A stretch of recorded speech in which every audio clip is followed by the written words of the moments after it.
150 देशामध्ये ज्या महामानवाची जयंती साजरी होते याचं कारणच असं आहे की शिका, संघटित व्हा आणि संघर्ष करा हा मूलमंत्र शोषित आणि अन्यायपीडित जनतेला त्यांनी दिला। भारतामध्ये जो राज्यकारभार सुरू आहे तो घटनेप्रमाणे ती भारताची राज्यघटना जी लिहिली याचा मसुदा तयार केला तर डॉक्टर राजेंद्र प्रसाद आणि डॉक्टर बाबासाहेब आंबेडकर ह्या महामानवांनी भारताला एक असं संविधान दिलं की जगाच्या पाठीवर सर्वश्रेष्ठ ज्या घटना आहेत किंवा संविधान आहेत त्याचा अभ्यास करून त्याचा सार काढून सर्वात मोठी जी राज्यघटना आहे ती आपल्या भारत देशाला देणारे डॉक्टर बाबासाहेब आंबेडकर।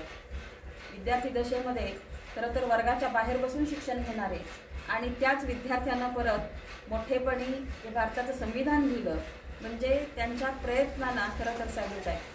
डॉक्टर बाबासाहेब आंबेडकर यांनी जे स्वतःचं ग्रंथालय तयार केलं त्याने एक स्वतःचं राहण्यासाठी नाही तर फक्त ग्रंथांसाठी घर बांधलं आणि भारतातील सर्वात मोठं ग्रंथालय डॉक्टर बाबासाहेब आंबेडकर यांच्या नावे आहे। खरं तर अर्थशास्त्रज्ञ म्हणून ते महान आहेत कारण रिझर्व्ह बँकेला रुपयाची किंमत काय असते हा ग्रंथ लिहून त्यांनी रिझर्व्ह बँकेचं जी स्थापना आहे त्याच्यामध्ये मोलाचं योगदान दिलं। त्याचबरोबर त्यांनी अनेक वर्तमानपत्र किंवा जी मुखपत्र चालवली त्याच्यामध्ये बहुजन समाजाचा जो शोषित पीडित अन्यायग्रस्त बहुजन समाजाचं जे लेखन केलं त्याच्यामध्ये मूकनायक, प्रबुद्ध भारत, त्याचबरोबर जनता, बहुजन समाज अशासारखे अनेक वर्तमानपत्र त्यांनी लोकांच्यापर्यंत पीडितांचं जे शोषण आहे ते मांडण्यासाठी सुरू केली आणि जनतेतून त्यांना खूप मोठा प्रतिसाद मिळाला।